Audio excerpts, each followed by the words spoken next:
This video explains how to sort the rows of a pandas data frame by dates in the Python programming language. So without too much talk, let's dive into the Python code. As a first step in this video, we need to import the pandas library, as you can see in the first line of code.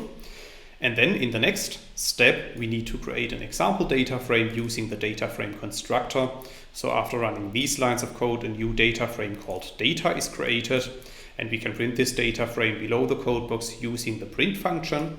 And then you can see that we have created a new data frame containing 5 rows and the 2 columns dates and values. And the column dates contains our dates and the column values contains some numeric data.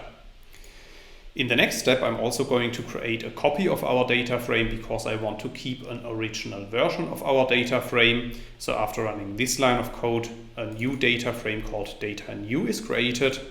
And then in the fourth code box, I'm converting our dates column, which is currently a character string column, to the datetime data type. And I'm doing this using the toDateTime function.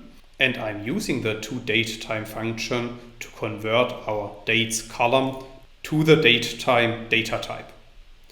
And then in the next step, I'm using the sortValues function to sort our data frame by the dates column.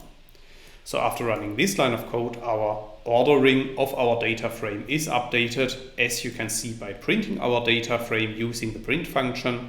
And below this code box, you can see that our new data frame has been sorted based on the dates, because now the first date at the earliest point in time is shown in the first row and the latest date is shown in the last row.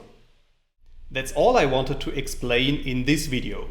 In case you want to learn more on this topic, you may check out my homepage statisticsglobe.com, because on my homepage I have recently published a tutorial in which I'm explaining the content of this video in some more detail.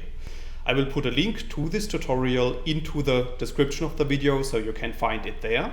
If you have liked this video or if you have any questions, let me know in the comments section below. I'll try to respond to all comments as soon as I can.